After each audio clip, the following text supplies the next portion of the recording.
May I speak to you through the union of Father, Son, and Holy Spirit. Amen.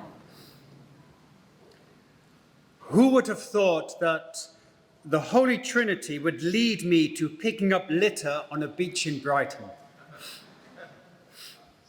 When my family and I recently stayed in Brighton, we found ourselves enjoying the Pebble Beach. The excitement of Austin and Ezra in finding seashells revealed the innate capacity for wonder and joy in the simple activity of looking more attentively. For that moment, they were connected. This sense of enhanced attention, this searching and finding within my own spiritual journey has brought me into a deeper relationship with the one whom we describe as the Holy Trinity. This community of love, this presence of connection, this dance of mutual indwelling has led me to recognize the absolute interconnectedness of all life. Just as they are not separate, so we and creation are not separate. The way of fear needs to give way to love. And so to the litter. I found myself becoming angry when wave after wave of plastic cups, papers, tins, bottles, fish and chip boxes flooded the beaches. And as these throwaway, discarded items crossed my path, I bent down and started collecting them, and sure enough, the boys started to follow suit. They know Daddy doesn't like litter in God's creation. As I saw a box fly past me and too quick to catch it, it literally landed on the lap of another family. The father looked at it and threw it away, allowing it to continue its dance into the sea. Not judging or condemning this other child of God, I wondered what this action might deep down reveal.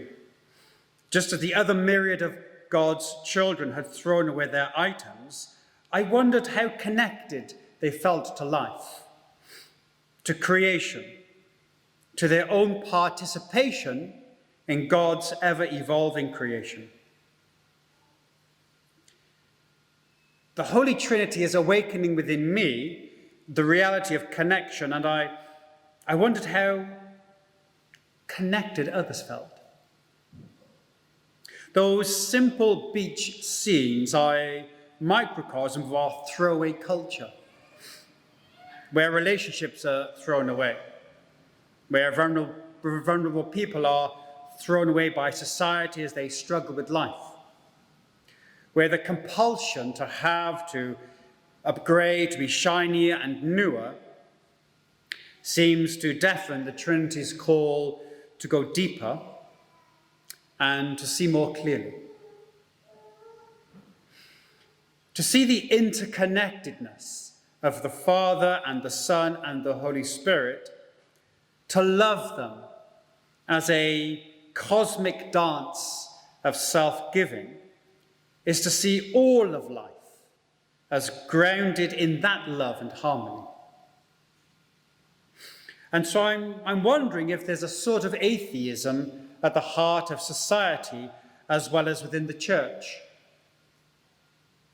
An atheism that is not so much a denial of God's existence, but certainly a lack of vision, a lack of capacity to live in such harmony, to refuse connection. The denial of God takes place when we throw away people with our throwaway words, our throwaway glances, the exclusive rolling of the eyes shared by those in groups. Belief in the Trinity is fundamentally a way of life shaped by inclusivity and communion, where uniqueness is held together by the look of love.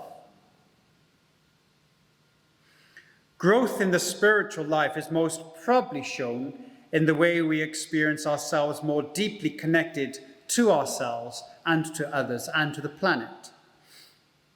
Connection is a sign and an experience of transformation.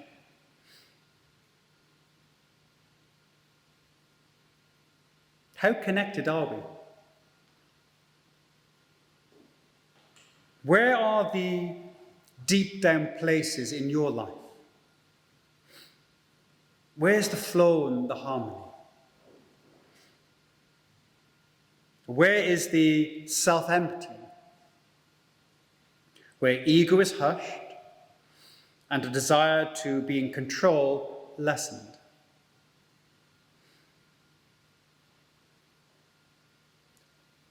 For those moments are experiences of the Trinity. Change reveals grace.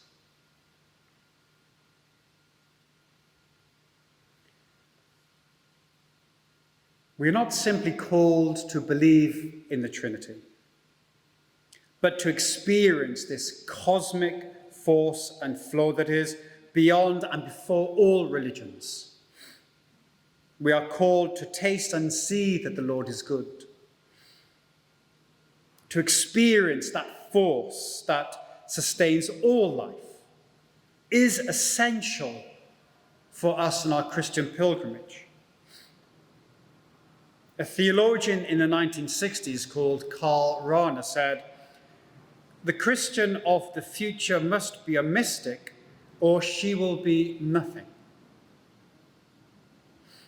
To be a mystic is to be one who is open to the experience of God, one who is open to be willing to be changed, one who is open to having their thoughts, their ideas, their vision, and their very life changed, to be open. But you know, that's the tough stuff. The way of change is the way of self-emptying. In Paul's letter to the Philippians, we read how the Christ emptied himself, taking the form of a slave. And this emptying is the way we create space for the Trinity to transform us into gold. And that's the heart of God. God is continually emptying God's self. It's kind of like the Father looks to the Son, like a mother looking at her baby at her breast, and pours all his being into him.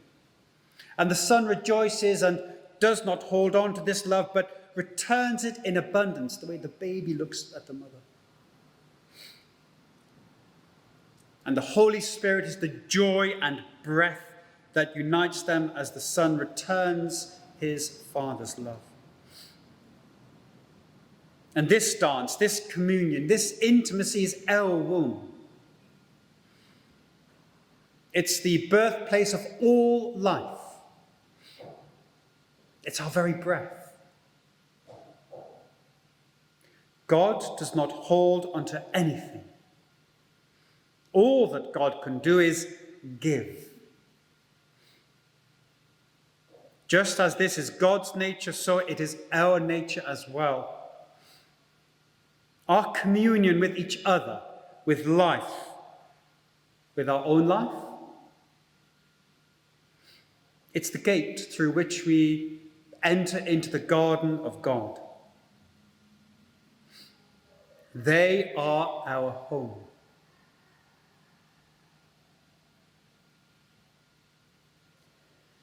And so from the pebbled beach of Brighton to the sands of the Egyptian desert, once upon a time in the vast expanse of the desert, there lived two desert fathers, Abbot Joseph and Abbot Anthony.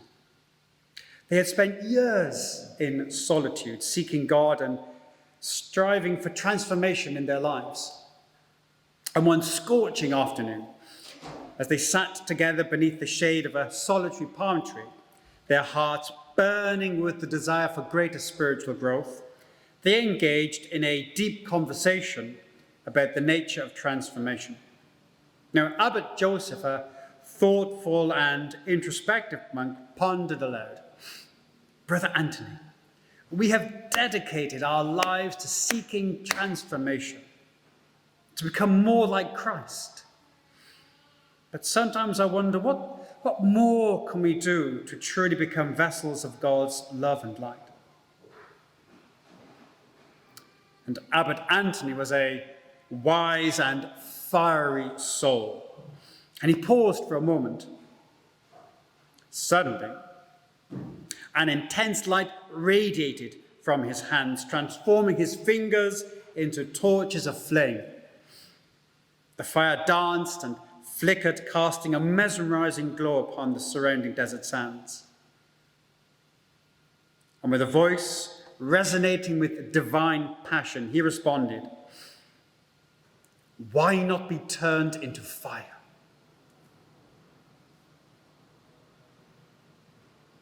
What more can we do? Be turned into fire.